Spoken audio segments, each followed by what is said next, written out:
கர்த்தருடைய பரிசுத்த நாமத்துக்கு ஸ்தோத்திரம். இந்த காலை நேர ஆராதனையிலும் உங்கள் மத்தியிலே தேவனுடைய வார்த்தையை பகிர்ந்து கொள்ள நான் ஆயத்தமாக இருக்கிறேன். ස්වාමීන් වහන්සේගේ නාමයට ප්‍රශංසා වේවා. මේ ඉරු දින නමස්කාරය තුලත් ඔබ අතර මම දෙවියන් වහන්සේගේ වචනේ බෙදා හදීමට මම සූදානමින් සිටිනවා. நான் நம்புகிறேன் நீங்கள் இருக்கிற இடத்திலே இப்பொழுது இந்த நேரத்திலே தேவனுடைய வார்த்தையை கேட்க ஆயத்தமாகவும் ஆவலாகவும் நீங்கள் இருக்கிறீர்கள் என்று. ඔබ සිටින ස්ථානවලදී ස්වාමීන් වහන්සේගේ වචනේ අසන පිණිස ඔබ සූදානමින් සිටිනවා කියලා මම විශ්වාස කරනවා. அதனால என்னுடைய இந்த காலை நேர செய்திக்கு ஆதாரமான ஒரு வசனத்திற்கு நாங்கள் திருப்பிக் கொள்வோம். ஆதியாகமம் 12வது அதிகாரம் முதல் 3 வசனங்கள். මාගේ මේ දේව පණිවිඩයට මාතෘකාවක් වශයෙන් අපි පෙරලා ගමු උත්පත්තිය 12 වන පරිච්ඡේදයේ 1 සිට 3 දක්වා. ஆதியாகமம் 12வது அதிகாரம் முதல் 3 வசனங்களை நாம் வாசிக்க போகிறோம். இது இந்த காலை நேர செய்திக்கு ஒரு முக்கியமான வேத பகுதியாக இருக்கும். උත්පත්තිය 12 වන පරිච්ඡේදයේ 1 සිට 3 දක්වා වන පදවල මේ දේව පණිවිඩයට මූලිකත්වයක් තිබෙනවා. கர்த்தர் ஆபிரகாமை நோக்கி, நீ உன் தேசத்தையும் உன் இனத்தையும் உன் தகப்பனுடைய வீட்டையும் விட்டு புறப்பட்டு நான் உனக்கு காண்பிக்கும் தேசத்துக்கு போ. நான் உன்னை பெரிய ஜாதியாக்கி உன்னை ஆசீர்வதித்து உன் பேரை பெருமைப்படுத்துவேன். நீ ஆசீர்வாதமாயிருப்பாய். உன்னை ஆசீர்வதிக்கிறவர்களை ஆசீர்வதிப்பேன், உன்னை சபிக்கிறவனை சபிப்பேன். பூமியிலுள்ள வம்சங்கள் எல்லாம் உனக்குள் ஆசீர்வதிக்கப்படும் என்றார். அநேக நேரத்தில் இந்த வேத பகுதியை நாம் வாசித்திருக்கிறோம். இதிலிருந்து அநேக செய்திகளையும் நாம் கேட்டிருக்கிறோம். බොහෝ මොහොතවලට අපි මේ දේව කොටස අපි කියවල ඇති නැත්නම් අසල ඇති. அதாவது ஆண்டவர் ஆபிரகாமை அழைக்கும் பொழுது ஆபிரகாமுக்கு தேவன் கொடுக்கிற கட்டளையும் அதோடு கூட ஆபிரகாமுக்கு தேவன் கொடுக்கிற ஆசீர்வாதம் என்ன? ස්වාමීන් වහන්සේ ආබ්‍රහාම්ව කැඳවද්දී ලබා දුන්නා වූ ආශිර්වාදය සහ අනපනත ගැන මෙතන සඳහන් වෙනවා. ஆனால் இந்த காலை நேரத்தில் 3வது வசனத்தை இந்த காலை நேரத்தில் மிகவும் முக்கியமான ஒரு வசனமாய் நாம் பார்க்க போகிறோம். மீண்டுமாக அந்த வசனத்தை 3வது வசனத்தை வாசிப்போம். உன்னை ஆசீர்வதிக்கிறவர்களை ஆசீர்வதிப்பேன், உன்னை சபிக்கிறவனை சபிப்பேன். பூமியிலுள்ள வம்சங்கள் எல்லாம் உனக்குள் ஆசீர்வதிக்கப்படும் என்றார். ஆமென். இந்த வசனத்தின் கடைசி பகுதியிலே நாம் பார்க்கிறோம், ஆண்டவர் ஆபிரகாமை ஆசீர்வதிக்கும் பொழுதே, இல்லாவிட்டால் ஆபிரகாமை மன்னிக்கவும் அழைக்கும் பொழுதே பூமியை ஆசீர்வதிப்பது அவருடைய திட்டத்தில் இருக்கிறது. ස්වාමීන් වහන්සේ මේ පදයට අන්තිම පදය තුලදී කොටසේ සඳහන් වෙන ආකාරයට උන්වහන්සේ ඔහුව කැඳවන මේ පොළව තුලින් උන්වහන්සේගේ තුලින්ම මේ පොළව ආශිර්වාද කරම අනුකූලවයි.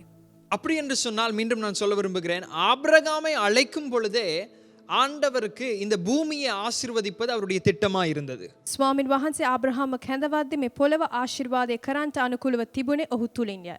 அப்படி என்றால் ஆபிரகாமை தேவன் அழைத்தது ஒரு ஆசீர்வாதத்தை கொடுக்கும்படியாக மாத்திரமல்ல, ஒரு ஆசீர்வாதமாய் அவனை மாற்றும்படியாக. ආබ්‍රහාම ස්වාමීන් වහන්සේ කැඳෙව ආශිර්වාදමත් කරන්ට පමණක් නොව ආශිර්වාදයක තුලපත් කරන්ට පමණක්ය. 2 குறிப்புகளை நான் உங்களுக்கு தரவிருக்கிறேன். කරුණු දෙකක් ඔබ ඉදිරිපිට තබන්න කැමතියි. அதாவது மத்தேயு 28வது அதிகாரம் 18வது 19வது 20வது வசனம், මතෙව් 28 වන පරිච්ඡේදයේ 18 සිට 20 වන පද දක්වා. அப்போஸ்தலர் 1வது அதிகாரம் 8வது வசனம். ක්‍රියාඵල වන පරිච්ඡේදයේ 8 වන පදය. கர்த்தருடைய பெரிதான திட்டத்திலே ස්වාමීන් වහන්සේගේ මහත්ව இந்த සැලසීම பூமியில் இருக்கிற ஒவ்வொருவருக்கும் கர்த்தருடைய ஆசீர்வாதம் கடந்து போக මේ வேண்டும். පොළවේ සිටින සියලු දෙනා තුලට ආශිර්වාදය ගමන් කරනවා. இதற்காக கர்த்தருடைய திட்டத்திலே ஆண்டவர் ஆபிரகாமை தெரிந்தெடுக்கிறார். මේ තුලින් ආබ්‍රහම්ව තෝරා පත් කළා ස්වාමීන් වහන්සේගේ සැලැස්ම තුලට.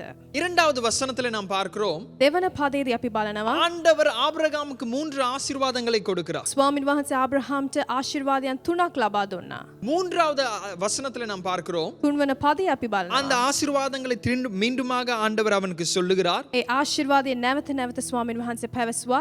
அதிலே முதலாவது பகுதி சொல்லுகிறது, එහි පළවෙන කොටස පවසනවා, உன்னை ஆசீர்வதிக்கிறவர்களை நான் ஆசீர்வதிப்பேன். ඔබව ආශිර්වාද කරන්නන්ට මම ආශිර්වාද කරනවා. என்னுடைய செய்தியின் முதலாவது குறிப்பு, මාගේ දේව පණිවිඩයේ පළමු වන කරුණ, நீங்கள் ஆசீர்வதிக்கப்பட ஆயத்தமாய் இருங்கள். ඔබ ආශිර්වාදවත් වන්නට සූදානම් වන්න. முதலாவது நான் கேட்க விரும்புகிற கேள்வி இதுதான், පළමුවන මම අසන්ට කැමති ප්‍රශ්නය මෙසේය. ஆசீர்வதிக்கப்பட ஆயத்தமா இருக்கிறீங்களா? ආශිර්වාදවත් වන්නට ඔබ සූදානම්ද? சில நேரத்துல சொல்லுவீங்க, பிரதர் இதெல்லாம் இந்த நேரத்துல கேட்கிற ஒரு கேள்வியா? සමහර විට කියන්න පුළුවන් සහෝදරයා මේ මොහොතේ අහන ප්‍රශ්නද මෙහෙ. நாமளும் எவ்வளவு காலமா இப்ப ஒரு 3 கிழமை 4 கிழமை பார்த்துட்டு இருக்கோம் ஆண்டவர் ஆசீர்வதிப்பாரான்னு சொல்லி. අපි පසුගිය කාල 3 සිට ස්වාමීන් වහන්සේ තුල ආශිර්වාදය ලබනවද නැද්ද කියලා බලා සිටිනවා. ஆண்டவர் ஆசீர்வதிக்கிற மாதிரினா நமக்கு தெரியல. ආශිර්වාදමත් කරනවා කියලා අපි බැලුවේ නැහැ ස්වාමීන් වහන්සේගෙන්. இந்த வேத பகுதியை சற்று சற்று கவனிப்போம். මේ දේව කොටස පොඩ්ඩක් බලන්න. மூன்றாவது வசனம் சொல்லுகிறது, තුන්වන පදය කියවනවා உன்னை ஆசீர்வதிக்கிறவர்களை நான் ஆசீர்வதிப்பேன். ඔබව ආශිර්වාද කරන්නන්ට මං ආශිර්වාද කරනවා කියලා. இங்கே கர்த்தருடைய வேலை மற்றவர்களை ஆசீர்வதிப்பது. මේ මොහොතේදී ස්වාමින් වහන්සේගේ කාර්ය නම් අනිත් අයව ආශිර්වාද කිරීම. அதாவது உன்னை ஆசீர்வதிக்கிறவர்களை ஆசீர்வதிப்பது கர்த்தருடைய வேலை. ඔබව ආශිර්වාද කරන්නන්ට ආශිර්වාද කිරීම ස්වාමින් වහන්සේගේ වැඩයි. உன்னுடைய வேலை என்ன தெரியுமா? ඔබගේ වැඩ පිළිවෙල කුමක්ද? ஆசீர்வாதத்தை வாங்குவது. ආශිර්වාදය ලබා ගැනීම. ஆசீர்வாதத்தை வாங்குவது. ආශිර්වාදය ලබා ගැනීම. அதாவது ஆபிரகாம் அழைக்கப்பட முன்பதாக මක් නිසාද ආබ්‍රහම් කැඳවන්ට ප්‍රථමයෙන් அவன் ஒரு நல்ல ஒரு வாழ்க்கை வாழ்ந்து கொண்டிருந்தான். ඔහු අලංකාරමත් ජීවිතයක් ගතක් කළා. ஆண்டவர் தனியாக ஆபிரகாமை அழைத்தது உண்மை. ස්වාමීන් වහන්සේ ආබ්‍රහම්ව තනියෙන් පෞද්ගලිකව කැඳවුවා ඇත්තයි. எல்லாவற்றையும் விட்டு அவருக்காக ஒரு தீர்மானத்தை எடுக்க வேண்டும் என்று கர்த்தர் கட்டளையிட்டது உண்மை. හැම දෙයක්ම අතහැර තීරණයක් ගත්ත ස්වාමීන් වහන්සේ වෙනුවෙන් කියලා ඇත්තයි. ஆனால் அவன் ஒரு நல்ல செல்வாக்கான ஒரு வாழ்க்கை வாழ்ந்து வந்தான். ඔහු ජීවත් වුණේ සැප සම්පත් වුණු පවුලකින්. அவனுடைய தகப்பன் நல்ல ஒரு வாழ்க்கை வாழ்ந்தார். ඔහුගේ පියා අලංකාරවත් වූ ජීවිතයක් ගත அதனால කළා. அவனுக்கு குடும்ப ஆசீர்வாதங்கள் இருந்தது. ඔහුගේ ධනවත් භාවයක් තිබෙන ඔහුගේ පවුලේ ආශිර්වාදයන් තුළ. இதுல ஒரு வித்தியாசம் இருக்கிறது. මෙහි වෙනස් වීමක් තිබෙනවා. அதாவது ஒன்றும் இல்லாத ஒரு மனிதனிடத்துல போய், அதாவது வீதியிலே ஒன்றுமே இல்லாதபடி உதவியே இல்லாத ஒரு மனிதனிடத்துல போய் நான் உனக்கு பணம் தருவேன் என்று சொல்லும் பொழுது அது ஒரு சம்பவம். ඒ කියන්නේ වීදියේ සිටින්නව එක උපකාරයක් නොමැතිව සිටිනව පුද්ගලයා හට මුදල් ලබා දීම ඒ සිදුවීමක්. அதாவது அதிகமான நேரத்துல அது ஒரு பெரிய ஆசீர்வாதமாய் பார்க்கப்படும். ඒ බලන විට බොහෝ විට ඒ මහත් වූ ආශිර්වාදයක් බව පෙන්වෙයි. ஆனால் எல்லாம் இருக்கிறதான ஒரு மனிதனிடத்துல போய் நான் இப்பொழுது உன்னை ஆசீர்வதிக்க போகிறேன் என்று சொல்லும் பொழுது அது சில இடத்துல வித்தியாசமாய் பார்க்கப்படலாம். සෑම දෙයක්ම තිබෙනා වූ එක් මනුෂ්‍යයෙක් හට පවසා කියන්න පුළුවන් ආශිර්වාද කරන්නට යනවා කියද්දී එය පොඩ්ඩක් වෙනස් වීමයි. ஆண்டவர் ஆபிரகாமை அப்படியாக பார்க்கிறார். ස්වාමීන් වහන්සේ ආබ්‍රහම් දෙස එසේ බැලුවා. இந்த இடத்துல அப்படிப்பட்ட ஒரு சம்பவம் நடக்கிறது. මේ ස්ථානයේ එවැනි සිදුවීමක් සිදු වෙනවා. ஒன்றும் இல்லாமல் கர்த்தரை நோக்கி கதறிக்கொண்டிருக்கிற ஆபிரகாம் இடத்துல ஆண்டவர் போகவில்லை. කිසිම දෙයක් නැති කොඳුරමින් සිටිනා වූ ආබ්‍රහම් දෙසට ස්වාමීන් වහන්සේ ගියේ නැහැ. அந்த நாட்கள்ல ஆசீர்வதிக்கப்பட்டவனாய் இருக்கிற ஒரு மனிதனை பார்த்து ஆண்டவர் சொல்கிறார், இருக்கிற ஆசீர்வாதத்தை விட இனி நான் உன்னை ஆசீர்வதிக்க போகிறேன், உன் பேரை பெருமைப்படுத்த போகிறேன், உனக்கு ஒரு ஜாதியை நான் தருவேன். ඒ කාලවලදී ආශිර්වාදමත්ව ජීවත් වුණා වූ ඒ පුද්ගලයා දෙස බලමින් තවත් ඔබව මං ආශිර්වාද කරන්න යනවා, ඔබගේ නාමය කීර්තිමත් වාට පත් කරනවා කියා ස්වාමීන් වහන්සේ පැවසුවා. இந்த இரண்டாவது வேத வசனத்திலே நாம் பார்க்கிறோம், මේ දෙවන කොටසදී අපි බලනවා ஆண்டவர் 3 ஆசீர்வாதங்களை கொடுக்கிறார். ආශිර්වාදයන් 3ක් ස්වාමීන් වහන්සේ තබා තිබෙනවා. நாம் சற்று அதை பார்ப்போம். අපි ඒ ගැන බලමු. நான் உன்னை பெரிய ஜாதி ஆக்கி நான் உன்னை பெரிய ஜாதியாக்கி உன்னை ஆசீர்வதித்து உன்னை ஆசீர்வதித்து உன் பேரை பெருமைப்படுத்துவேன். உன் பேரை பெருமைப்படுத்துவேன். அதாவது இந்த மூன்றும் இருந்தாலே நமக்கு போதும். මේ තුනම තිබුණා නම් අපට ඇති.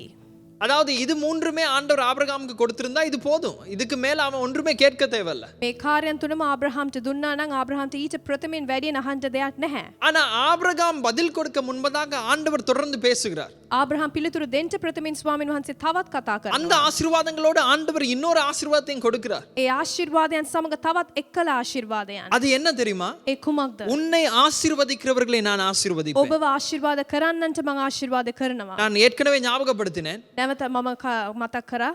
இந்த மூன்றாவது வேத பகுதியின் முதலாவது குறிப்பிலே මේ තුන්වන පද කොටසේ පළවන කොටසේ உங்களுடைய வேலை என்ன தெரியுமா? ඔබගේ වැඩ පිළිවෙල කුමක්ද? ஆசீர்வாதத்தை வாங்குவது. ආශිර්වාදය ලබා ගැනීමයි. கர்த்தருடைய வேலை என்ன தெரியுமா? ස්වාමීන් වහන්සේගේ කාර්යය කුමක්ද? உங்களை ஆசீர்வதிக்கிறவர்களை ஆசீர்வதிப்பது. ඔබව ආශිර්වාද කරන්නට ආශිර්වාද කිරීමයි. ஏன் தெரியுமா இதை சொல்லுகிறேன்? ඇයි පවසන්නේ කියලා சில ඔබ நேரத்துல දන්නවද? அதிகமான நபர்களுக்கு ஆசீர்வாதத்தை கொடுக்கிறவர்கள் බොහෝ අයට ආශිර්වාදයන් ලබා දෙන්නන්, அதிகமான நபர்களுக்கு ஆலோசனை கொடுக்கிறவர்கள், බොහෝ අයට අනුශාසනාවන් ලබා දෙන්නන්, அதிகமான நபர்களுக்கு உதவியை බොහෝ செய்கிறவர்கள் අයට උපකාරයන් කරන්නන් சில நேரத்துல ஆசீர்வாதத்தை பெற்றுக்கொள்ள அவர்களுக்கு தெரியாது. සමහර මොහොතට ආශිර්වාදයන් ලබා ගැනීමට නොදන්වා. அவருடைய வாழ்க்கையில அவர்கள் உதவி செய்தே பழகிட்டார்கள். ඔවුන්ගේ ජීවිතය ඔවුන් උපකාර කරමින්ම පුරුදු වුණා. அதனால மற்றவர்களுக்கு உதவி அவர்களுக்கு செய்யும் பொழுது ඒ නිසා අනෙකුත් අය උදව් කරද්දී அவர்களால் அதை ஏற்றுக்கொள்ள முடியாது. ඒ ඔවුන්ට පිළිගන්නට බැහැ. சில நேரத்துல நீங்க பார்த்திருப்பீங்க, සමහර මොහොතට ඔබ බලන්න சிலர் පුළුවන්. ஒருவருக்கு உதவி செய்யும் பொழுது සමහර අයෙක් උපකාර කරද්දී நல்லதுதான் செஞ்சிருப்பாங்க. යහපත් දේ තමයි කරන්න පුළුවන්. ஆனா சிலர் சொல்லுவாங்க, ஐயோ பிரதர் நீங்க அதை மாத்திரம் எனக்கு செய்யாதீங்க, සහෝදරයා එය පමණක් මට කරන්න එපා. நான் கையில எடுக்கவே மாட்டேன் காசு, මම නම් අතට මුදල ගන්නෙ නැහැ. சீச்சி நான் எடுக்க மாட்டேன். නැහැ මම ගන්නවා. அது கடைசியா ஒரு பெரிய ஒரு என்ன சொல்றது ஒரு ஆர்கியூமெண்ட்லயே முடிஞ்சிரும். එය යම්කිසි පොර බැඳීමකින් අවසන් වෙයි. சில நேரத்துல நம்ம யோசிக்கணும், අපි යම්කිසි මොහොතට සිතන්න ඕනේ. இங்கே கர்த்தர் கொடுக்கிற ஒரு கட்டளை இது.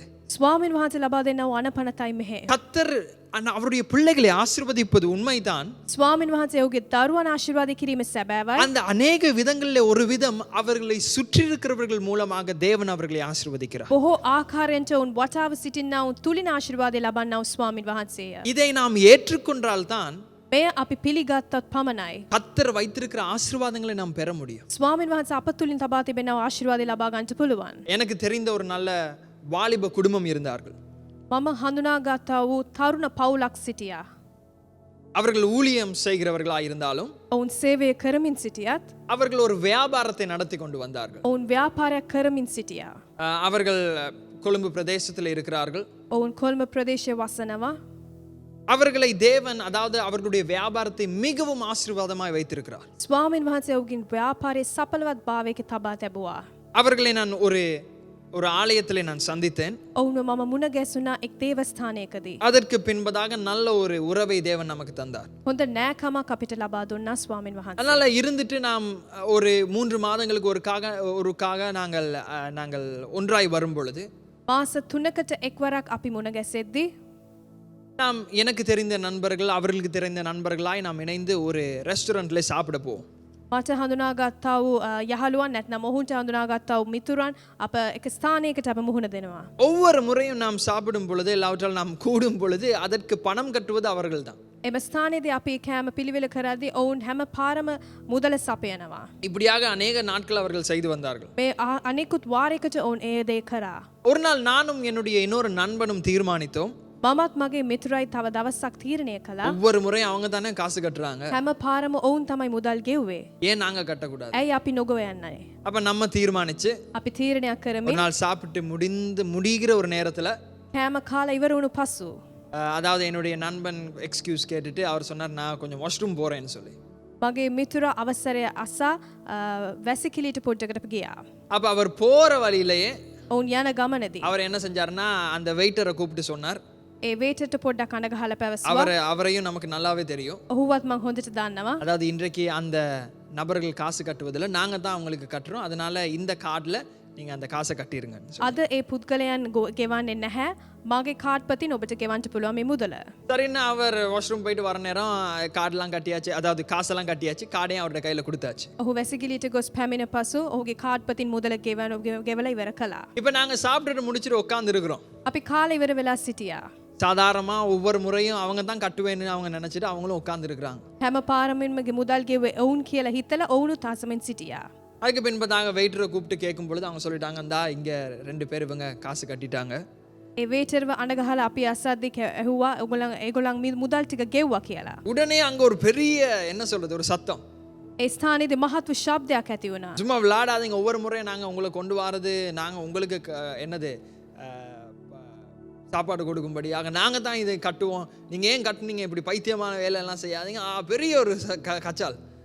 ඒ වෙලාවේදී මිතුරා පැවසුවා නිකන් සෙල්ලම් කරන්න එපා, හැම පාරමින්ම ගෙවන්නේ අපි ඒ නිසා මෙදා පාරත් අපි ගෙවනවා කියලා. சரி, நாங்க ஒரு முறை காசு கட்டினபடினால අපි ගෙව්වා වූ නිසා அடுத்த முறை எங்களோட இணைந்து கொண்ட மற்ற நண்பர்களும் அவர்களும் ஒரு பழக்கத்திற்கு வந்துட்டார்கள், மற்றவர்கள் அவர்களும் பணத்தை கொடுக்கும்படியாக. ඊළඟ පාර එකතු වුණා ඔය මිතුරන්ද පවා පුරුදු පුහුණුවටපත් වුණා ඔවුනුත් මුදල් ගෙවන්නට.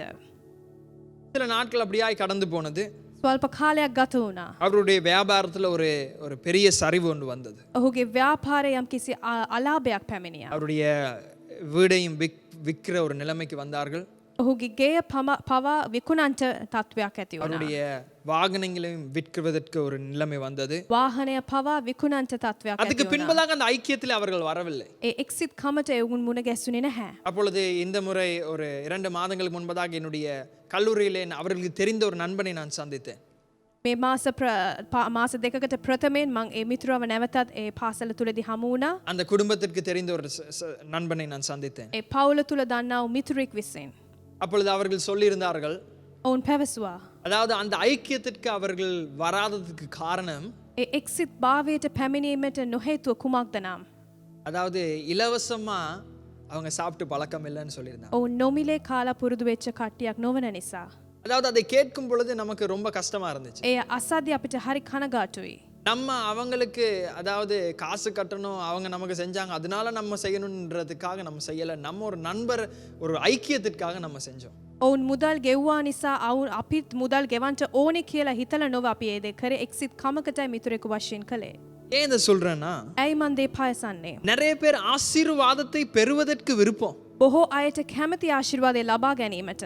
ஆனா ஆசீர்வாதத்தை பெற தெரியாது. නමුත් ආශිර්වාදය ලබා ගන්නට දන්නේ නැහැ. ஏனென்றால் ஆசீர்வாதத்தை பெறுவது எப்படி என்றால், මක් නිසාද ආශිර්වාදය ලබා ගන්නේ කෙසේද? சில நேரங்களில் மற்றவர்களிடத்துல உதவி கேட்க வேண்டும். සමහර විට අනෙකුත් අයගෙන් උදව් උපකාර ලැබෙන්න ඕන. பிரதர் எப்படி பிரதர் இந்த நாட்கள்லாம் எப்படி இருக்கிறீங்க? සහෝදරයා මේ කාලවලදී කොහොමද සැප දුක්?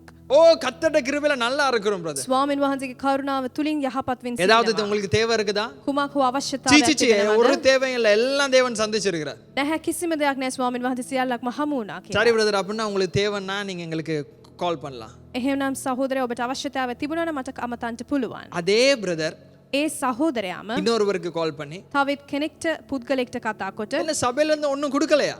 සභාවෙන් මුකුත් දුන්නේ නැද්ද? என்ன எங்களுக்குன்னா ஒன்றும் வரல போல, අපිට නම් කිසි දෙයක් ආවේ නැහැ. உங்களுக்கு வந்திருக்கு. ඔබට පැමිණ තිබෙනවා. பிரச்சனை என்ன தெரியுமா? ප්‍රශ්නය කුමක්ද නම්? கேட்க பழக வேண்டும். අසන්ට පුරුදු වෙන්න ඕන. இங்க தேவன் கொடுக்கிற கட்டளை என்ன தெரியுமா? මේ ස්ථානයේ ස්වාමීන් වහන්සේ දෙන්නව අනපනත කුමක්ද නම්?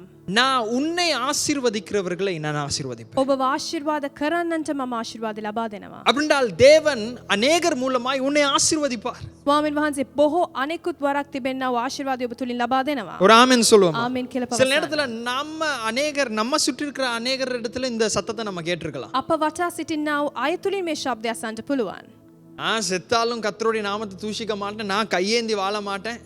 මම මරුණත් ස්වාමීන් වහන්සේගේ නාමයට මම අපකීර්තියක් පත් කරන්නේ නැහැ. අත ඉදිගු කරලා මං ඉල්ලන්නේ නැහැ කියලා. அப்படி கேட்டெல்லாம் எனக்கு பழக்கம் இல்லை. එහෙම ඉල්ලලා මට පුරුද්දක් නැහැ.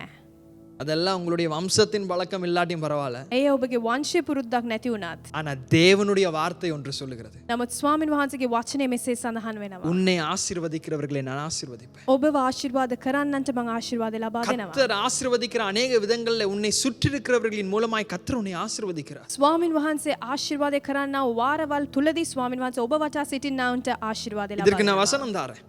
මේට මම වචනයක් ලබා දෙන්නම්. எகிப்தியர் இடத்திலிருந்து அவர்கள் வெளியே வரும் பொழுது, இஸ்ரவேல் ஜனங்கள் வெளியே வரும் பொழுது, මිස්රයේ සිට ඉස්රායල් ජනතාව පිට හැර ඒ මෙද්දී அவருடைய கையில ஐயா செல்வாக்கு இருந்தது. ඔවුන්ගේ ධනවත් තිබුණා ඔවුන්ගේ දෑත් තුලදී. யாருடைய செல்வாக்கு? කාගේද ධනවත්? யாருடைய பணம்? කාගේද මුදල්? யாருடைய தங்கம்? කාගේ රත්රන්ද? எகிப்தியருடைய தங்கம். මිස්රයේ සිටින්නන්ගේ. சில நேரத்துல உன்னை போலவே விசுவாசிக்காத அநேகரை கொண்டு கர்த்தர் உன்னை ஆசீர்வதிப்பார். ඔබ වාගේම සමහර මොහොතට විශ්වාසයෙන් නොවන ආකාරයේ සිටින්නන්ට ස්වාමීන් වහන්සේ ආශිර්වාද ලබා දෙනවා. கர்த்தர் அநேகருடைய கண்களில் உனக்கு தயவு கிடைக்க பண்ணுவார். ස්වාමීන් වහන්සේ අනෙකුත් අයගේ දෑස් තුලින් ඔබට දයාවක් ලබා දෙනවා. அபிஷேகம் பண்ணப்பட்ட தாவீது பெலிஸ்தியருடைய நகரத்திற்கு போகும் பொழுது கர்த்தர் அவனை பாதுகாத்தார். ආලේප ලැබුවා වූ දාවිද පිලිස්තුවරන්ගේ නගරය තුලට යෑමේදී ස්වාමීන් වහන්සේ ආරක්ෂා කළා. அபிஷேகம் பண்ணப்பட்ட எலியா சாரிபாத்துடைய வீட்டுக்கு போகும் பொழுது கர்த்தர் அவனை போஷித்தார். ආලේප ලැබුවා වූ එලියා ඒ සාරිබත් වැන්දපු ස්ත්‍රියගේ තුලට යද්දී ස්වාමීන් වහන්සේ ආරක්ෂා කළා. அதனால புரிந்து கொள்ளுங்கள், එම නිසා තේරුම් ගන්න. கர்த்தர் மக்களின் மூலமாய் உங்களை ஆசீர்வதிப்பார். ස්වාමීන් වහන්සේ ජනතාව තුලින් ඔබව ආශිර්වාද කරයි. அதனால நான் ஒரு காரியத்தை உங்களுக்கு நான் சொல்ல விரும்புகிறேன். මම ඔබට දෙයක් කියන්න කැමතියි. நீங்க பார்த்து கொண்டு இருக்கிற நேரத்திலே ඔබ බලන මේ මොහොතේ உங்களுடைய கையை கொஞ்சம் இப்படி விரிங்க. ඔබගේ දෑත් දෙක මෙසේ විවර කරන්න. இப்ப எனக்கு முன்னுக்கு அதாவது 3 பேர் இருக்கிறாங்க, நீங்களும் கையை விரிங்க. මගේ ඉදිරිපිටදී දෙදෙනෙක් තිදෙනෙක් ඉන්නවා. ඒ නිසා ඔබත් පුළුවන් විවර කරන්න. அதாவது எப்படி நாம இப்ப நிக்கிறோமோ, அதாவது உட்கார்ந்து இருக்கும் பொழுது இப்படி கையை விரிச்சிருக்கீங்களோ, ඔබ සිටින ආකාර ස්ථානවලදී මෙසේ දෑත් විවර කරන ආකාරයට உங்களோட கையை மடக்காதீங்க. අත නමන්න එපා.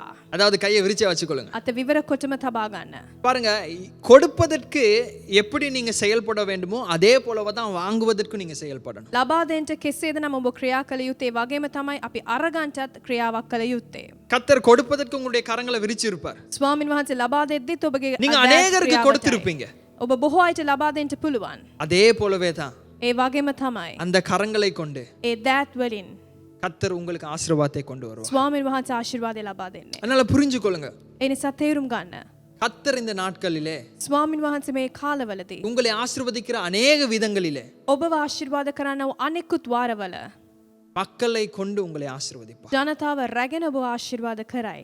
நீங்கள் ஆசீர்வாதத்தை ரிசீவ் பண்ணுகிறவர்களாக பெற்றுக்கொள்ளுகிறவர்களாய் நீங்கள் மாற பழக வேண்டும். ඔබ ආශිර්වාදය අරගන්නා වූ කෙනෙකු ලෙස පත්විය යුතුයි. அதாவது ஆசீர்வாதம் தேவை என்பது உங்களுக்கு தெரிகிறது. ආශිර්වාදය අවශ්‍යයි කියලා ඔබ දන්නවා. ஆனா ஆசீர்வாதத்தை பெற்றுக்கொள்ளுகிறவர்களாய் மாற வேண்டும். ආශිර්වාදය ලබා ගන්නෙකු ලෙස පත් වෙන්න. நல்ல ஒரு சிறந்த வரைபடத்தை உங்களுக்கு நான் தர விரும்புகிறேன். යම්කිසි සිතියමක් ඔබ තුළට පෙන්වන්නට කැමතියි. அதாவது இந்த பூமிக்கு ரட்சிப்பை கொண்டு வர வேண்டும் என்று அனுப்பப்பட்ட இயேசு கிறிஸ்து මේ පොළවට ගැලවීම ලැබෙන පිණිස යැව්වා වූ යේසුස් ක්‍රිස්තුස් වහන්සේ அவர் சிலுவையை சுமந்து கொண்டு போகும் பொழுது, උන්වහන්සේ කුරිසිය දරාගෙන යද්දී கல்வாரிக்கு சிலுவையை சுமந்து கொண்டு போகும் பொழுது කල්වාරිය තුළට කුරිසිය රැගෙන යද්දී அவருக்கு உதவி தேவைப்பட்டது. උන්වහන්සේට උපකාරයක් අවශ්‍ය වුණා. சிமியோன் என்கிறவன் அவருக்கு உதவி செய்தார். සිමියෝන් නැමැති පුද්ගලයා උදව් කළා. இது உன் இறையலை மாற்றக்கூடாது. මෙය යම්කිසි භාවයකින් වෙනස් නොවිය යුතුයි. அதாவது கர்த்தருடைய சம்பூர்ணமான அந்த பலி ஏற்றுக்கொள்ளப்பட்டது. ඒ පූජාව ස්වාමින් වහන්සේ තුළටම හටගත්තා. ஆனால் சற்று யோசித்து பாருங்கள், පොඩ්ඩක් තේරුම් ගන්න. தேவனின் குமாரனாகிய இயேசு கிறிஸ்து உதவி கேட்டார். ස්වාමින් වහන්සේගේ පුත්‍රයාණන් උදව් උපකාරයක් ඇසුවා. சில நேரத்துல எல்லாருக்கும் ஆலோசனை கொடுக்கிறவங்க நாங்களா தான் இருப்போம். හැමෝටම අනුශාසනාව ලබා දෙන්නේ අපි වෙන්නට පුළුවන්. வீட்டுல ஒரு பிரச்சனை வரும் பொழுது அதாவது பதிலை கொடுப்பது நாங்களா தான் இருப்போம். නිවසේදී ප්‍රශ්නයක් ඇතිගද්දී පිළිතුර ලබා දෙන්නෙත් අපි වෙන්න පුළුවන්. எல்லாருமே நம்மளே நோக்கி பார்ப்பதிருப்பார்கள். හැමෝම අපි දෙස බලාපොරොත්තුෙන් සිටින්න පුළුවන්. அநேகருக்கு ஜெபிப்பது நாங்க தான். හැමෝටම යාඥා කරන්නේ அநேகரை අපි. உற்சாகப்படுத்துவது நாங்க தான். හැමෝටම උදව් උපකාර කරන්නේ கற்றுக் අපි. கொடுப்பது நாங்க தான். අපි උගන්වන්නෙත් අපි. பணத்தை கொடுத்து உதவி செய்வது நாங்க தான். උදල් දීලා උපකාර කරන්නෙත් අපි. ஆனா நாம் புரிந்து கொள்ள வேண்டும், අපි තේරුම් ගත යුතුයි. சில நேரத்துல நமக்கு உதவி தேவையாயிருக்கு. සමහර මොහොතටත් අපිට උදව් උපකාරයක් අවශ්‍ය වෙයි. நமக்கு சில நேரத்துல இளைப்பாறுதல் தேவையாயிருக்கு. අපිට සැනසීමක් අවශ්‍ය වෙයි. சில நேரத்துல நமக்கு ஆலோசனை தேவையாயிருக்கு. සමහර විට අපිටත් අනුශාසනාවක් අවශ්‍ය වෙයි. இந்த மூன்றாவது வசனத்துல ஆண்டவர் சொல்லுகிறார், මේ තුන්වන පදයේදී ස්වාමීන් වහන්සේ පවසනවා. என்னுடைய வேலை මාගේ වැඩ உன்னை ஆசீர்வதிக்கிறவர்களை ஆசீர்வதிப்பது. ඔබව ආශිර්වාද කරන්නන්ට ආශිර්වාදමත් කිරීමයි. உன்னுடைய வேலையோ ඔබගේ ක්‍රියාව அந்த ஆசீர்வாதத்தை வாங்குவது. ඒ ආශිර්වාදය අර ගැනීමයි. இப்படியான ஒரு சில நேரத்துல இப்படிப்பட்ட ஒரு வார்த்தையை நீங்கள் கேட்டிருக்க மாட்டீர்கள். මෙවැනි ආකාර පදවල් වචනවල් දැනගන්නට බෑ. நீங்கள் கேட்டிருக்க மாட்டீர்கள். ඔබ අසා සිටින්නත් බෑ. ஆனால் இந்த காலத்துல ஞாபகப்படுத்துகிறேன், මේ උදෑසන මොහොතේ මතක් කරන්නට කැමතියි. கர்த்தர் உறவுகளின் மூலமாக, ස්වාමින් වහන්සේ නෑකම් நண்பர்களின் மூலமாக මිතුරන් තුලින් கர்த்தர் உங்களை ஆசீர்வதிப்பார். ස්වාමින් වහන්සේ ඔබ ආශිර්වාද அதனால எல்லாருக்கும் ஜெபித்த நீங்கள் හැමෝටම යාඥා කළා ඔබ ஜெபிக்க, அதாவது ஜெபத்தை நாட தயங்காதீர்கள். යාඥාව අරගන්නට ඔබ කැපැකිලෙන්නට එපා. எல்லாத்துக்கும் ஆலோசனை கொடுத்த நீங்கள் හැමෝටම අනුශාසනා ලැබුණා ඔබ ஆலோசனை பெற்றுக்கொள்ள தயங்காதீர்கள். අනුශාසනාව ලබා ගැනීමට පැකිලෙන්නට එපා. சில இடத்துல என்ன செய்வதென்று தெரியாது, සමහර මොහොතට කුමක්ද කළ යුත්තේ කියලා දන්නේ නැහැ. எப்படி இதை விளங்கப்படுத்துவதென்று தெரியாது. ඔවුන්ට විවර කරන්නේ කොහොමද කියලා දන්නේ ஐயோ, නැහැ. அடுத்த ஒரு புதிய வருடம் வருகிறதே, තවත් අලුත් නව වසරක් පැමිණෙනවා என்னுடைய නේද? வியாபாரத்துல நான் என்ன செய்வேன்? මගේ ව්‍යාපාරේ කුමක්ද මං කරන්නේ? இன்னும் எனக்கு தெளிவான ஒரு கர்த்தருடைய சத்தம் இல்ல. පැහැදිලි ශබ්දයක් ස්වාමින් වහන්සේ என்னுடைய දෙන්නේ නැහැ. என்னுடைய பிள்ளைகளை நான் எப்படி நடத்துவது? මගේ දරුවන්ව නඩත්තු කරන්නේ කෙසේද? என்னுடைய குடும்பத்தை நான் எப்படி நடத்துவது? මගේ පවුල නඩත්තු කරන්නේ நான் කෙසේද? என்ன செய்வதென்று நீ கலங்கலாம். මං කරන්නේ කුමක්ද කියලා පැකිලෙන්න පුළුවන්. கர்த்தர் உன்னை பலப்படுத்துவது எப்படி என்றால், ස්වාමින් වහන්සේ ඔබ බලවත් කරන්නේ කෙසේද නම්? கர்த்தர் உன்னை ஆசீர்வதிப்பது எப்படி என்றால், ස්වාමින් වහන්සේ ඔබ ආශිර්වාද කරන්නේ කෙසේද நீ නම්? எப்பொழுது கேட்கிறாயோ, කවදාද ඔබ අසන්නේ? நீ எப்பொழுது கைகளை விரிக்கிறாயோ, කවදාද ඔබගේ දෑත් විවර நீ කරන්නේ? எப்பொழுது உதவி நாடுகிறாயோ, කවදාද ඔබ උපකාරයක් අවශ්‍යයි කියන සිතන්නේ? அவருடைய ஜனங்களை கொண்டு උන්වහන්සේගේ ජනතාව රැගෙන கர்த்தர் உன்னை பலப்படுத்துவார். ස්වාමින් වහන්සේ ඔබ බලවත් කරයි. ஒரு ஆமென் சொல்லுவோமா? ஆமென் කියලා நல்ல ஒரு ஆமென் சொல்லுவோமா? ආමෙන් කියලා පවසන්න. அதனால முதலாவது, පළමුව நீ ஆசீர்வதிக்கப்பட ஆயத்தமாயிரு. ආශිර්වාදමය ලබා ගැනීමට සූදානම් වෙන්න. இரண்டாவது, දෙවනුව நாம் அதே வசனத்தை வாசிக்க போகிறோம். ඒ පදය අපි කියවමු. மூன்றாவது வசனம் வாசிங்க. உன்னை ஆசீர்வதிக்கிறவர்களை ஆசீர்வதிப்பேன், உன்னை ஆசீர்வதிக்கிறவர்களை ஆசீர்வதிப்பேன், உன்னை சபிக்கிறவனை சபிப்பேன். உன்னை சபிக்கிறவர்களை நான் சபிப்பேன். ඔබව ශාප කරන්නන්ට මම ශාප කරනවා. இரண்டாவது குறிப்பு, දෙවන කරුණ அதாவது மற்றவர்களினாலே புறக்கணிக்கப்பட ஆயத்தமாயிரு. අනෙකුත් අයගෙන් කොන් වෙන්නට ඔබ සූදානම් වෙන්න. எடுத்து சொல்லுவீங்க, என்ன பிரதர் நல்லா தானே போய் கொண்டிருந்துச்சு, திடீர்னு இப்படி மாத்திட்டீங்க. හොඳටනේ ගියේ සහෝදරයා, දැන් ඇයිද හදිස්සියම මහත් නුනේ? அதாவது மற்றவர்களால புறக்கணிக்கப்பட நீ ஆயத்தமாயிரு. අනෙකුත් අයගෙන් කොන් වෙන්නට ඔබ සූදානම් වෙන්න. கவனித்துக் கொள்ளுங்கள், அந்த வசனம் சொல்லவில்லை ஒருவன் உன்னை சபிப்பான் என்று சொல்லி. හොඳට අවධානය යොමු කරන්න, එක්කෙනෙක් ශාප කරනවා නෙවෙයි කියන්නේ. அதாவது உன்னை சபிக்கிறவர்கள் ஒருவர்கள் அல்ல, அநேகர். ඔබට ශාප කරන්නේ එක්කෙනෙක් නෙවෙයි බොහෝ අය. அவர்களை நான் சபிப்பேன். ඔවුන්ව මම ශාප කරනවා. இங்கே முதலாவது ஒரு காரியத்தை நான் அதாவது தெளிவுபடுத்த விரும்புகிறேன். මෙහිදී පළමු සිදුවීමක් ගැන මම ඔබට පැහැදිලි කරන්න කැමතියි. அதாவது ஆபிரகாம் நெருக்கத்திற்குள்ளும் மற்றவர்கள் அவனை சபிப்பதற்கான காரணம் என்ன தெரியுமா? ආබ්‍රහම් පීඩා කාලයේදී ඔවුන් අනිකුත් අය ශාප කරන්නට හේතුව කුමක්ද? அவன் கர்த்தரோடு செய்த உடன்படிக்கை நிமித்தமாக. ඔහු ස්වාමින් වහන්සේ මත තිබුණා වූ ගිවිසුම නිසා. சில நேரத்தில் நீங்க செய்த தவறுகளின் நிமித்தமாக உங்களுடைய அதாவது பிழையான தீர்மானங்கள் நிமித்தமாக அநேகர் உங்களை பகைத்திருக்கலாம். ඔබ කළා වූ ඔබ ගත්තා වූ තීරණ නිමිත්ත අනිකුත් අය ඔබට වෛර කරන්නට පුළුවන්. ஆனால் இங்கே சொல்லப்படுகிற பகை என்ன தெரியுமா? මේ ස්ථානයේදී කියනවා වෛරය කුමක්ද? ஆபிரகாம் யெகோவா தேவனோடு செய்த உடன்படிக்கை நிமித்தமாக அநேகர் அவனை பகைப்பார்கள். ස්වාමින් වහන්සේ යෙහෝවා දෙවිඳානන් සමග කළා වූ ගිවිසුම නිමිත්තෙන් බොහෝ අය වෛර කළා. ஒரு வாலிபனோடு நான் கடந்த நாட்களில் பேசினேன். පසුගිය කාලේදී තරුණයෙක් සමග මම කතා කළා. அப்பொழுது அவன் சொன்னான், அண்ணே எனக்கு வேலை இல்லை, මට වැඩ නැහැ. ஆனாலும் ஒரு வித்தியாசமான ஒரு வேலை, அதாவது ஒரு பயங்கரமான ஒரு வேலை, தப்பான ஒரு வேலையை செய்வதற்கு கூட எனக்கு ஒரு வாய்ப்பு கிடைச்சிச்சு. නමුත් වෙනස් කාර්යයක බියාංකාර එක කියන්නේ නපුරු සහිත වූ වැඩක් මට ලැබුණා සමීපව. அதாவது என்னுடைய வேலை தளத்திலிருந்து அநேகர் அதை செய்ய ஆரம்பித்தார்கள். ඒ ස්ථානයේදී වැඩ ස්ථානයේදී කළා බොහෝ අය ඒ ස්ථානයේදී වැඩ කළා. ஆனா நான் அதை செய்யல. නමුත් මම ඒ දේ කළේ නැහැ. என்னை பார்த்து எல்லாரும் வித்தியாசமா பேசினாங்க. බොහෝ අය මං ගැන සිතලා වෙනස් ආකාරයකට කතා කළා. இதை குறித்து நான் சொல்றேன். මේ ස්ථානයේදී මේ සිදුවීම ගැන මම කියන්නම්. சில நேரத்துல நம்ம பகைக்கப்படுவது கர்த்தரின் மேலே நாம் வைத்திருக்கிற விசுவாசத்தினாலே. අපව පිළිකුල් කරන්නේ ස්වාමින් වහන්සේ මත තිබෙනා වූ විශ්වාසය නිසායි. ஏன்னா இதை நான் தெளிவுபடுத்தணும். මම මේ පැහැදිලි කරන්න කැමතියි. சில நேரத்துல ஒரு முறை ஒரு சகோதரி வந்தார்கள். එක් සහෝදරියෙක් පැමිණියා. பிரதர், இன்றைக்கு நல்ல ஒரு செய்தி கொடுத்தீங்க. සහෝදරියා ඔබ දේව පණිවිඩයක් යහපත් ලෙස ලබා දුන්නා. இன்றைக்கு கர்த்தர் என்னோடு பேசினார். ස්වාමින් වහන්සේ මාත් සමග අද කතා කළා. கர்த்தர் அவர்களுக்கு ஒரு முடிவு கட்டுவார். ඔවුන්ට තීරණයක් තීන්දුවක් ලබා දෙයි ස්වාමින් நான் சொன்னேன், වහන්සේ. சிஸ்டர் நான் அப்படி பேசவே இல்லையே. සහෝදරිය මං එසේ කතා කළේ නැහැනේ. கர்த்தர் உங்களுக்கு ஒரு முடிவு கட்டுவார்னு பேசியிருப்பேன், ஆனா அவங்களுக்கு ஒரு முடிவு கட்டுவார்னு நான் பேசல. ස්වාමින් වහන්සේ ඔබ වෙනුවෙන් තීරණයක් ගත්තා කියලා කියන්න පුළුවන්. නමුත් ඔවුන් උදෙසා ගත්තේ නැහැ කියලා මං சில කියනවා. இடத்துல ஒரே வார்த்தையை நம்ம கேட்கலாம், එකම වචනේ අපි අසන්නට පුළුවන් ඒ ස්ථානයේදී. ஆனால் பேசுகிற வார்த்தையை நாம் கேட்காமல் போய்விடுவோம். නමුත් ඇසුවා වූ පදය අපි මතක නැතුව ඇති. அதனால நான் என்ன சொல்ல வருகிறேன்னா, මං කියන්න කැමති කුමක්ද නම් இங்கே பகையை குறித்து ஆண்டவர் பேசும் பொழுது මෙම ස්ථානයේ පිළිකුල් භාවය ගැන පවසද්දී ஆபிரகாம் ආබ්‍රහම් யெகோவா தேவனோடு செய்த உடன்படிக்கை நிமித்தமாக அவன் அநேகரின் மூலமாய் பகைக்கப்படலாம். යෙහෝවා දෙවිඳානන් නිමිත්තෙන් කළා වූ ගිවිසුම නිමිත්තෙන් අනෙකුත් අයගෙන් ඔහු පිළිකුල් කරන්නට පටන් ගත්තා. அநேகர் மூலமாக சபிக்கப்படலாம். අනෙකුත් අයගෙන් ශාප කරන්නට පුළුවන්. ஆண்டவர் சொல்லுகிறார், நான் அவர்களை பார்த்துக் கொள்வேன். ස්වාමින් වහන්සේ කියනවා මං ඔවුන් ගැන බලා ගන්නම්. இதிலே முக்கியமான பகுதி என்ன தெரியுமா? මේ වැදගත්ම කොටස කුමක්ද නම් உன்னை சபிக்கிறவர்களை ඔබව ශාප කරන්නන්ට நான் சபிப்பேன். මම ශාප කරන්නම්. இதுதான் ரொம்ப முக்கியம். මෙයයි වැදගත්ම දේ. உன் மூலமாய் அவர்களை சபிப்பேன்னு சொல்லல, ඔබ තුලින් මම ශාප කරනවා නෙවෙයි. உன்னை கொண்டு அவர்களை சபிப்பேன்னு சொல்லல, ඔබව රැගෙන මම ශාප කරනවා කියලා නොවේ. நான் பார்த்துக் கொள்வேன். මම බලා ගන්නම්. ஒரு ஆமென் சொல்லுமா? ආමෙන් කියන්න. எங்களை பகைக்கிறவர்களை අපව වෛර කරන්නන්ට கர்த்தர் பார்த்துக் கொள்வார். ස්වාමින් වහන්සේ බලා ගනී. கர்த்தரையும் வாயையும் பயன்படுத்த தேவல, ස්වාමින් වහන්සේ මගේ කට ප්‍රයෝග කරන්නට අවශ්‍ය නැහැ. என்னுடைய உணர்வுகளை பயன்படுத்த தேவல, මාගේ හැඟීම් ප්‍රයෝග කරන්නට අවශ්‍ය නැහැ. என்னுடைய செல்வாக்க பயன்படுத்த தேவல, මාගේ ධනවත් භාවය තුලින් ප්‍රකාශ කරන්නට අවශ්‍ය නැහැ. என்னுடைய நண்பர்களை பயன்படுத்த தேவல, මාගේ මිතුරන් තුලින් ප්‍රයෝගමත් කරන්නට අවශ්‍ය என் නැහැ. ஊழியத்தை பயன்படுத்த தேவல, මාගේ සේවය ප්‍රයෝගමත් කරන්නට என் අවශ්‍ය නැහැ. சபையை பயன்படுத்த தேவல. සභාව ප්‍රයෝගමත් කරන්නට අවශ්‍ය නැහැ. சபிப்பது ශාපය කිරීම அது அவருடைய வேலை. උන් වහන්සේගේ වැඩයි. கர்த்தர் ஒன்றை தெரியப்படுத்துகிறார். ස්වාමින් වහන්සේ එක දෙයක් දන්වන්නට කැමතියි. என்ன தெரியப்படுத்துகிறார்? කුමක්ද නම් உன்னோடு நான் செய்த உடன்படிக்கை நிமித்தம் ඔබ තුලින් කළා වූ කිවිසුම නිමිත්තෙන් அநேகர் உன்னை பகைத்துக் கொள்வார்கள். බොහෝ අය ඔබව වෛර කරයි. ஆனா அதை பார்த்துக் கொள்வது என்னுடைய வேலை. එය බලා ගැනීම මාගේ ක්‍රියාවයි. ஒரு ஆமென் சொல்லுவோம். ආමෙන් කියන්න. கர்த்தர் பார்த்துக் கொள்வார். ස්වාමින් වහන්සේ බලාගත්සේක. இப்ப இந்த சாபம் என்று சொல்லுகிற இந்த வார்த்தை இருக்கிறதே, මේ ශාපය කියන වචනය කුමක්ද නම් இல்லாட்டி கர்த்தர் பார்த்துக் கொள்வார் என்று சொல்லுகிற ஒரு வார்த்தை இருக்கிறது. ස්වාමින් වහන්සේ බලා ගනී කියනව මේ වචනය. இதை ஒவ்வொருவரும் வித்தியாசமாய் புரிந்து கொள்கிறோம். එක් පුද්ගලයා වෙනස් ආකාරයට සිතනවා. கடந்த 2 வாரங்களுக்கு முன்பதாக පසුගිය වාර දෙකකට ප්‍රථමයෙන් அநேக நகரங்களிலிருந்து எனக்கு தெரிந்த அநேக வாலிப ஊழியர்கள் இணைந்து ஒரு இணைப்பில் இணைந்து கொண்டார்கள், ஒரு நெட்வொர்க்கில் இணைந்து கொண்டார்கள். බොහෝ තරුණයන් විසින් යම් කිසි ස්ථානයකදී ඒ කාර්යයක් උදෙසා අපි වැඩ වර්ජනයක් කළා. அப்பொழுது அவர்கள் அவர்களுடைய ஊழியத்தை குறித்து அவர்கள் ஒரு அப்டேட் அவர்கள் தெரியப்படுத்தினார்கள். கர்த்தர் அவர்கள் எப்படி நடத்துகிறார், சாட்சிகளையும் பகிர்ந்து கொண்டார்கள். ඔවුන්ගේ දෛනික වැඩපිළිවෙල ගැන ඔවුන්ගේ සේවයන් ගැන ඔවුන් සාක්ෂිමත් දැරුවා. அதிலே என்னுடைய ஒரு நண்பன் நல்ல ஒரு சாட்சியை சொன்னார். මගේ හොඳ මිත්‍රයෙක් යහපත් සාක්ෂියක් පැවසුවා.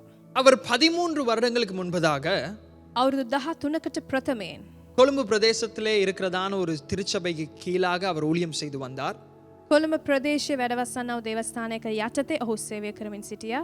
ஆனால் கர்த்தர் அவருக்கு பேசின பொழுது ස්වාමින් වහන්සේ ඔහුත් සමග කතා කරද්දී அவர் இன்னொரு பட்டணத்திற்கு அவர் ஒரு சபையை ஆரம்பிக்கும்படியாக அவர் ஒரு தீர்மானம் எடுத்தார். තවත් නගරයකට දේවස්ථානයක් යාලි අරමන පිණිස ඔහු ගියා. அதாவது இது கர்த்தருடைய தீர்மானமா இருந்தது. ස්වාමින් වහන්සේගේ තීරණාත්මකව තිබුණ அவர் නිසා ஏற்கனவே இருந்த அந்த சபையும் அதற்கு ஆமோதித்து அவர்கள் உதவி வழங்கினார்கள். ඔහුගේ දේවස්ථානයේ තුලින් ඒ උපකාරය ලබා ඒ ස්ථානයට ගමන් කළා.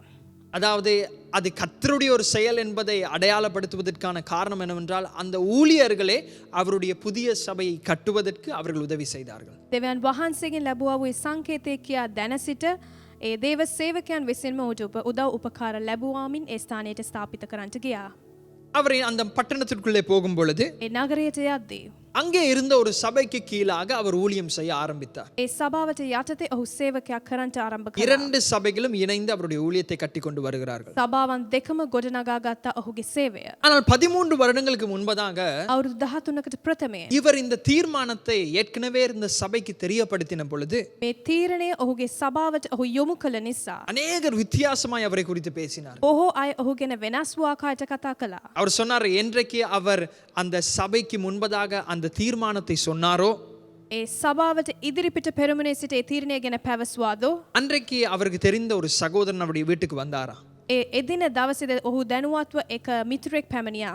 வந்து மிக மிக கடுமையாக அவரோடு பேசினாரா. ඔහුත් සමග බොහෝ ආකාරයේ තදයින් කතා කළා. அதாவது நீ எல்லாம் பாரு, நன்றி இல்லாதவன், ඔබට කෙලෙහි ගුණක් නැහැ. இங்கே வளர்ந்த, මෙහි වර්ධනය වුණා. இங்கே எல்லாத்தையும் கற்றுக்கொண்ட, මෙහි හැම දෙයක්ම ඉගෙන ගත්තා. பாரு கர்த்தர் உன்னை நிச்சயமாய் விசாரிப்பார். ස්වාමීන් වහන්සේ ඔබට විමර්ශනය කරයි. தலைமைத்துவம் ஆமோதித்திருந்தாலும் ඒ සභාවේ නායකත්වයේ දැන සිටියත් இவர் வந்து மிகவும் கடினமாக அவரோடு பேசினார். බොහෝ තදින් ඔහු ගැන සැර කරමින් කතා කළා. இவருக்கு ஒன்றும் பதில் கொடுக்க முடியவில்லை. ඔහුට පිළිතුරක් ලබා දෙන්න බැරි වුණා. கோபம் இருந்தது, කෝපයක් තිබුණත් காயப்பட்டார், உண்மைதான். තුවාල වුණා ඇත්තයි. ஆனால் வெகு சீக்கிரமாக அந்த பட்டணத்தை விட்டு அவர் ஊழியத்திற்கு கடந்து வந்துட்டார். හැකි ඉක්මනින් ඒ නගරය අතහැර තවත් නගරයකට ගොස් ස්ථාපිත කළා ඒ සේවය උදෙසා. இந்த வருடம் මේ අවුරුද්දේ அவருக்கு அப்படியாய் பேசின அந்த நபர் அந்த நகரத்திற்கு வந்திருந்தார். එවැනි ආකාරයේ සැරින් කතා කළා වූ ඒ පුද්ගලයා ඒ නගරය තුලට පිවිසුණා. திடீரென்று லாக்டவுன் போடப்படினால හදිස්සියෙම මේ ලොක්ඩවුන් දැමුණ නිසා அந்த சகோதரனுக்கு எங்கேயும் போக வழி இல்லை. ඒ සහෝදරයට යන්න එන්නට බැරි වුණා. அதனால 3 நாட்கள் அந்த என்னுடைய வாலிப சகோதரனுடைய என்னுடைய நண்பனுடைய வீட்டில் அவர் தங்கினார். ඒ නිසා මාගේ මිතුරා ඒ සහෝදරයාගේ නිවසේ දවස් 3ක් නැවතී සිටියා. 3 நாட்களுக்கு பின்பதாக அவர் வெளி வரும் பொழுது, இங்கே கொழும்புக்கு திரும்பும் பொழுது දවස් 3කට පසුව නැවතත් කොළඹ ප්‍රදේශයට පැමිණෙන විට அவர் என்னுடைய நண்பனை பார்த்து சொன்னாரா, මාගේ මිතුරා දෙස බලා පැවසුවා. நான் உன்னோடு சற்று நேரம் பேச வேண்டும். ඔබත් සමග මම පොඩ්ඩකට කතා කළ යුතුයි. நான் எத்தனையோ வருடங்களுக்கு முன்பதாக உன்னோடு நான் மிக கடுமையாக நான் பேசினேன்.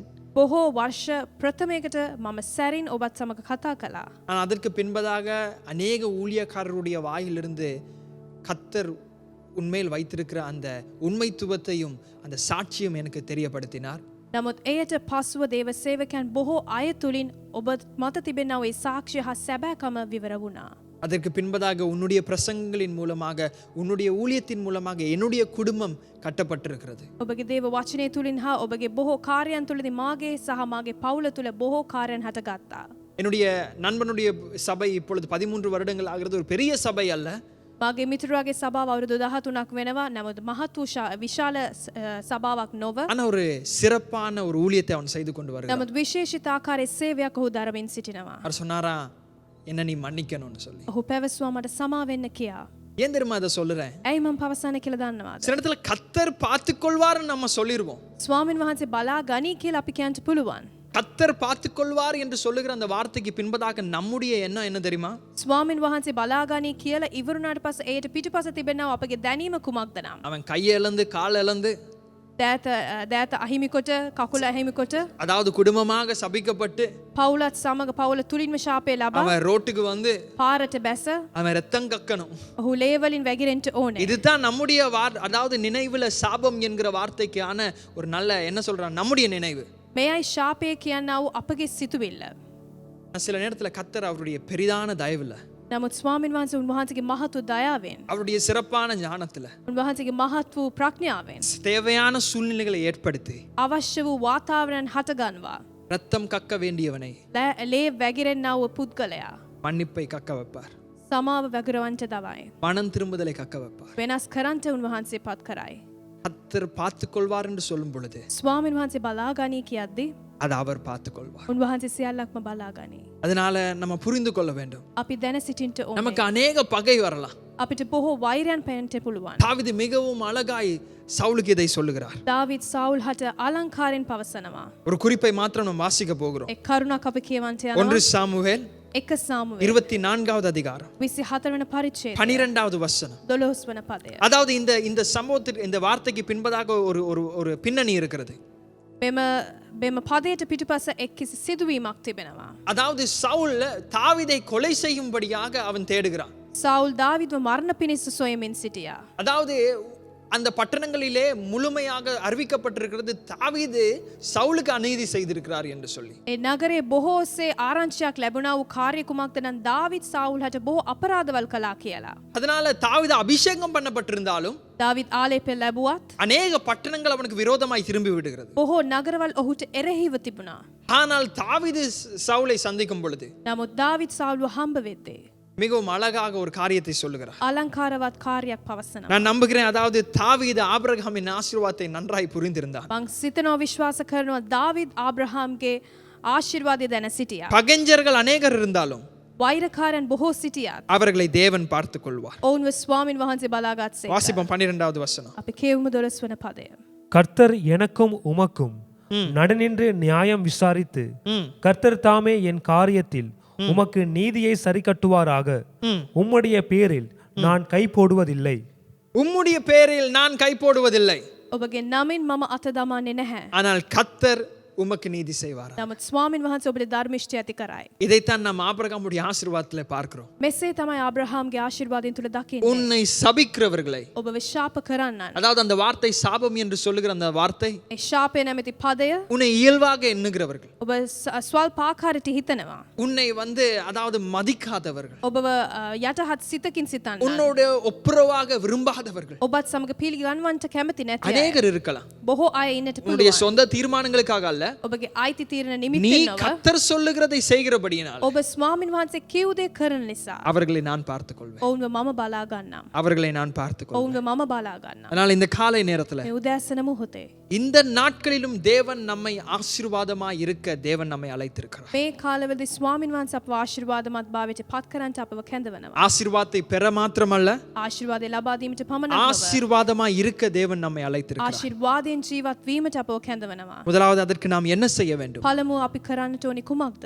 உதவி கேட்க கற்றுக்கொள்ள வேண்டும். උපකාර ඉල්ලන්නට අපි ගෙන්විය යුතුයි. தேவை ஒன்று இருக்குது என்று சொல்ல கற்றுக்கொள்ள வேண்டும். අවශ්‍යතාවක් තිබෙනවා කියලා අපි පවසන්නට පුරුදු වෙන්න ඕනේ. என்றால் கர்த்தர் அவருடைய பிள்ளைகளை கொண்டு அவருடைய ஜனங்களை கொண்டு நம்மை ஆசீர்வதிக்கிறார். මක් නිසාද ස්වාමින් වහන්සේ තම දරුවන් තම ජනතාව තුලින් ආශිර්වාදය සපයනවා. இரண்டாவது, දෙවනුව இந்த நாட்களிலும் இன்னும் தேவனை விசுவாசிப்பது என்பது මේ කාලවලදී ස්වාමින් වහන්සේව තව දුරටත් විශ්වාසය කරන්නේ නම් அநேக பகையை கொண்டு வரலாம், බොහෝ පිළිකුල් භාවයක් ඇති වෙන්න පුළුවන්. அநேக பிரச்சனைகளை கொண்டு வரலாம். බොහෝ ගැටලුවන් එන්න පුළුවන්. வித்தியாசமாய் உன்னை குறித்து அநேகர் பேசலாம். වෙනස් වූ ආකාරයට ඔබ ගැන කතා කරන්න පුළුවන්. கர்த்தர் அவர்களை பார்த்துக் கொள்ளட்டும். ස්වාමින් වහන්සේ ඔවුන් ගැන බලා ගනී. ஆமென். ආමෙන්. அதனால இந்த காலை நேரத்துல தேவனுடைய வார்த்தைக்கு நாம் ஒப்பு கொடுக்க போகிறோம். එම නිසා මේ උදෑසන මොහොතේ ස්වාමින් වහන්සේගේ වචනය ගැන කැපකොට යාඥා කරමු. பரிசுத்த ஆவியானவரே, நீர் என்னோடு என்ன பேசுகிறேன்? සුදාත්මයාණෙනි ඔබ මාත් සමග කුමක්ද කතා කරන්නේ? இந்த காலை நேரத்திலே கர்த்தர் அதாவது போகிற சூழ்நிலைகள் நிமித்தமாக ஒரு பெரிய பாரம் உண்மையில் இருந்தால் මේ උදෑසන මොහොතේ ගමන් කරන්නා වූ මේ වාතාවරණය නිමිත්තෙන් ඔබට බරක් තිබුණා නම් கர்த்தரிடத்துல நீ சொல்லலாம், ස්වාමින් වහන්සේ දෙස බලා කියන්න. இயேசு கிறிஸ்துவுக்கு சிலுவையை சுமப்பதற்கு உதவி தேவையா? යේසුස් ක්‍රිස්තුස් වහන්සේට කුරුසිය ඔසවන පිණිස එක් උපකාරයක් අවශ්‍ය වුණා. கர்த்தருடைய மகிமை, நம்பிக்கையின் மகிமை நமக்குள்ளே இருந்தாலும் ස්වාමින් වහන්සේගේ මහිමය විශ්වාසය අප තුළ තිබුණත් நாங்கள் மண்பாண்டங்களாய் இருக்கிறோம். අප මැටි බඳුන් ලෙස සිටිනවා. அதனால கர்த்தருடைய சமூகத்துல நீ சொல்லு, ස්වාමින් වහන්සේගේ තේජස්ස තුළ පවසන්න. ஆண்டவரே, என்ன தீர்மானம் எடுப்பதுன்றது எனக்கு தெரியாதையா.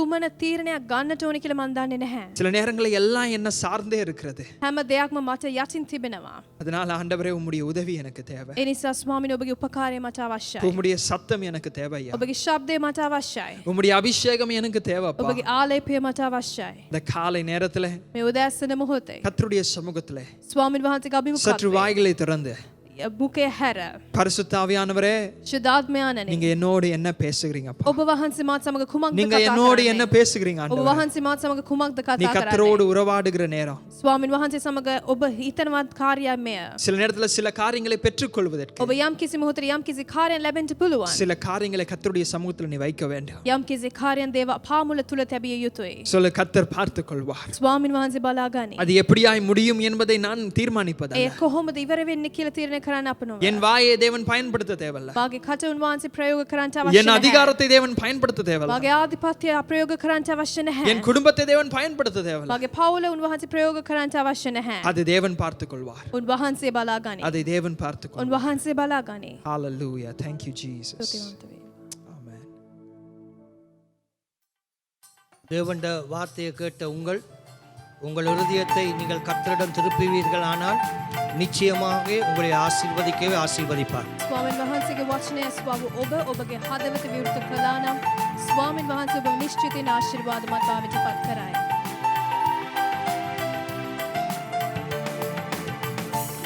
முதல் நான் உன்னை ஆசீர்வதிப்பேன், எல்லையில்லா நன்மைகளால் நிரப்பிடுவேன். இன்று முதல் நான் உன்னை ஆசீர்வதிப்பேன், எல்லையில்லா நன்மைகளால் நிரப்பிடுவேன்.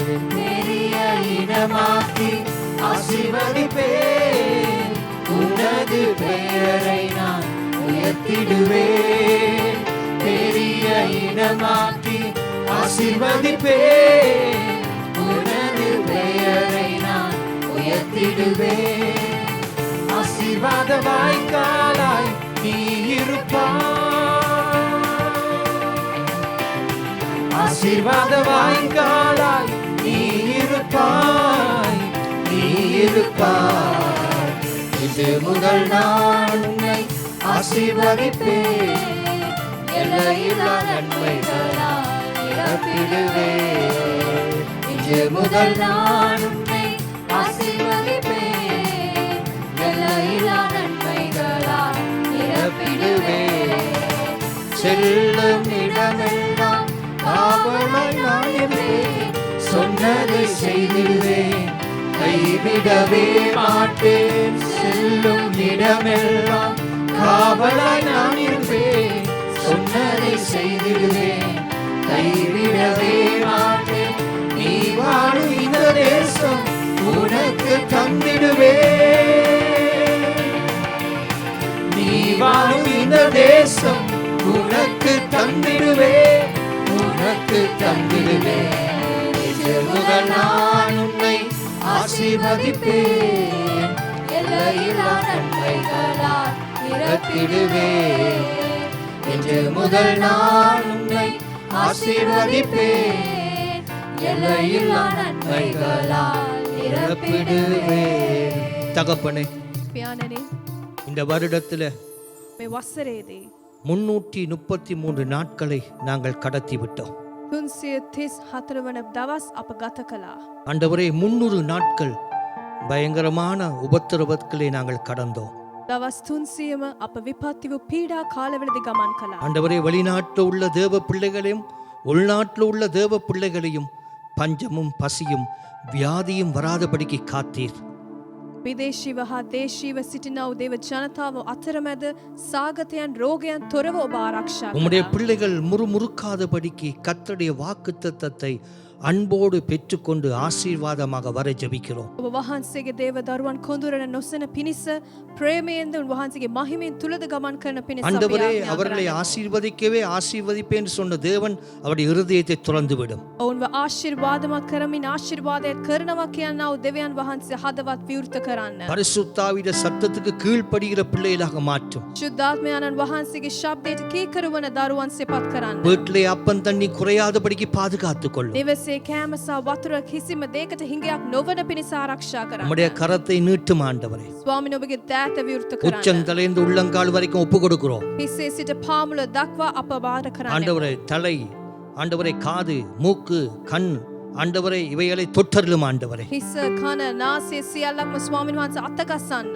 ஆண்டவரே இருதயம், கிட்னி, ஆண்டவரே குடல்கள், பெருகுடல்கள், சிறு குடல்கள், வயிறு, ஆண்டவரே முதுகு பக்கம், ஆண்டவரே தொடை, ஆண்டவரே கை கால்கள் நரம்புகளை தொட்டருளும் ஆண்டவரே. ස්වාමිනි හදවත් වකුගඩු පෙනහළුව නහරවල් සියල්ලක්ම අතගස්සන පිණිස අපි යාඥා කරන්නෙමු. ஒரு வீட்டுக்கும் வியாதி வராதபடிக்கு இயேசுவின் இரத்தத்தை நாங்கள் தெளிக்கிறோம் ஆண்டவரே. කිසිම නිවසක් තුලදී රෝගයන් අනුගමනය නොකරන පිණිස යේසුස් වහන්සේගේ ලේ වලින් වසා சாத்தானுடைய යාඥා කරන්නෙමු. சகல வல்லமையும் இயேசு நாமத்தால முறியடிக்கிறோம் ஆண்டவரே. යක්ෂයාගේ සියලුම ආධිපත්‍ය යේසුස් වහන්සේගේ නාමයෙන් විදගස්සන්නෙමු. ஆசீர்வாதத்தை கொண்டு வராமல் தடுக்கிற எல்லாவற்றையும் நாங்கள் இயேசுவின் நாமத்தால் முறியடிக்கிறோம் ஆண்டவரே. ආශිර්වාදයේ ගමන් නොපෙමින පිණිස තිබෙනා වූ සියලුම බාධාවන් යේසුස් වහන්සේගේ නාමයෙන් බිඳ දමන්නෙමු. பிள்ளைகளுக்கு வர வேண்டிய பணங்கள் வந்து சேருவதாக. දරුවන්ට පැමිණෙන්න තිබෙනා වූ මුදල් සියල්ලක්ම පැමිණෙන மறுபடி පිණිස. வியாபாரம் தொழில்கள் கட்டி எழுப்பப்படுவதாக. නැවතත් ව්‍යාපාරය රැකී ආරක්ෂා ගොඩනන්වන පිණිස. இந்த மாசம் வரைக்கும் காத்த தயவுக்காய் ஸ்தோத்திரம். මේ මාස පුරාවටම ආරක්ෂා කළා වූ දයාව දෙස ස්තුතියි. உம்முடைய தேவ வல்லமை இறங்க ஜெபிக்கிறோம். දේව බලය අප තුළට පැමිණෙන ஒவ்வொரு ලෙස பிள்ளைகளும் கர்த்தரோடு பேச பழக்குவியும். එක්කෙනෙක් දේව දරුවන් ස්වාමීන් වහන්සේ තුළ කතා කරන්න පුරුදු කරන්න. ஒவ்வொரு வாலிப பிள்ளையின் ரத்தத்தினால் மூடும். එක් තරුණයන්ව ලේ වලින් වසා ගන්න. தூரத்திலே தனிமையாக இருக்கிற தேவ பிள்ளைகளை பாதுகாத்துக் கொள்ளும். දුර ඈතින් සිටිනා වූ දේව ජනතාව ආරක්ෂා කරන්න. வைத்தியசாலையிலே அனுமதிக்கப்பட்டிருக்கிற தேவ பிள்ளைகளை பொறுப்படும். වෛද්‍ය ශාලාවේ රෝගාතුරව සිටිනා වූ සියලු දේව எங்கள் ජනතාව ஒவ்வொருவரையும் ආරක්ෂා காத்துக் කරන්න. கொள்ளும். අප සියලු දෙනාම ආරක්ෂා කරන්න. மறுபடியாக கர்த்தருடைய ஆலயத்திலே வந்து ஆராதிக்குங்க தேசத்திலே நீர் வழித்துறவும். නැවතත් දේව ස්ථානය තුළට පැමිණ නමස්කාරය කරන පිණිස දේශය තුළට ඔබ වහන්සේ ආස්කම් කරන්න. கொழும்பு 10, 11, 12, 13, 14, 15 இரத்தத்தினாலே மூடி மறைக்கிறோம். කොළඹ 10 සිට 15 වන ප්‍රදේශවල සියල්ලක්ම යේසුස් වහන්සේගේ ලේ වලින් වසා ගත මැනව. எங்கள் எல்லாருடைய ஜெபத்தை கேட்டு தேசத்துக்கு மனதுருகும். අපගේ යාඥාවන් සියල්ලක්ම වහන්සේ අසා දේශය තුළට අනස්ථාපනය தேவ වේවා. வார்த்தையை கொண்டு வந்த ஆண்டவரே உம்முடைய கிருபையினால் சகோதரனை ஆசீர்வதியும். දේ වචනේ හුමාරු කළා වූ සහෝදරයව ආශිර්වාදයෙන් தொட்டருளும் කරුණාවෙන් ஒவ்வொருவரையும். එක්කෙනෙක්ව අතගස්සන්න. விடுதலைப்படுத்தும் ஒவ்வொருவரையும். නිදහස් කරන්න உறுதியாக එක්කෙනෙක්ව. கர்த்தருக்குள்ள வரப்பண்ணும். ස්ථිරත්වයෙන් ස්වාමීන් වහන්සේ இயேசுவின் තුළ ரத்தம் පැමිණෙන්න ஜெயம். යේසුස් இயேசுவின் වහන්සේගේ ரத்தம் ලේ ஜெயம். ජයයි. යේසුස් இயேசுவின் වහන්සේගේ ரத்தம் ලේ ஜெயம் ජයයි. என்று ஒப்பு கொடுக்கிறோம். යේසුස් වහන්සේගේ ලේ ජයයි කියලා කැප ஆண்டவரே කරන්න. அதே வண்ணமாக இந்த வார்த்தையை எங்கெங்கெல்லாம் கேட்டு கொண்டிருக்கிறார்களோ அவர்களுக்கு உணவு இல்லை என்றால் உணவு கொடுத்தருளும். මේ වචනය ඇසුවා වූ එකිනෙක ස්ථානවල ආහාරවල් නැති වුණත් ආහාර ලබා දෙන්න. கர்த்தருடைய சபையை தாங்குற பிள்ளைகளை ஆசீர்வதியும். සභාව දරන්නා වූ සියලු ජනතාව ආශිර්වාද பிறந்த කරන්න. நாள் கொண்டாடுற பிள்ளைகளை ஆசீர்வதிக்கும். උපන්දිනේ සමරන්ව ආශිර්වාද කරන්න. அவர்களை பொறுப்படும். ඔවුන්ව අනුගමනය அவர்களை කරන්න. சந்தோஷப்படுத்தும். ඔවුන්ව සතුටටපත් කරන්න. திருமண அனிவர்சரி கொண்டாடுற கணவன் மனைவி பிள்ளைகளை ஆசீர்வதியும். විවාහ සංවත්සරය සමරනා වූ පවුල දරුවන් සියලු දෙනාම ආශිර්වාද කරන්න. இந்த மாசம் கடைசி மாசத்தை நாங்கள் கடக்கிறோம். මේ අන්තිම මාසය තුළට පැසු කරමින් සිටිනවා. ஆசீர்வதியும். ආශිර්වාද කරන්න. இயேசு கிறிஸ்துவின் நாமத்தினாலே යේසුස් ක්‍රිස්තුස් වහන්සේගේ නාමයෙන් ஜெபிக்கிறோம் எங்கள் நல்ல பிதாவே. යාඥා කරන්නමු යහපත් පියා. ஆமென். கர்த்தராகிய இயேசு கிறிஸ்துவின் கிருபையும் தேவனுடைய அன்பும் பரிசுத்தாவுடைய அன்னோனி ஐக்கியம் உங்கள் அனைவரோடு வேண்டும் எப்பொழுதும் இருப்பாராக. ஆமென், ஆமென், ஆமென். என் ஆத்துமாவே கர்த்தரை ஸ்தோத்திரி, என் முழு உளமே பரிசுத்த நாமத்தை ஸ்தோத்திரி. என் ஆத்துமாவே கர்த்தரை ஸ்தோத்திரி, அவர் செய்த சகல உபகாரங்களையும் மறவாதே. ஆமென். ஆசீர்வாதியும் ஆசீர்வாதியும் எங்கள்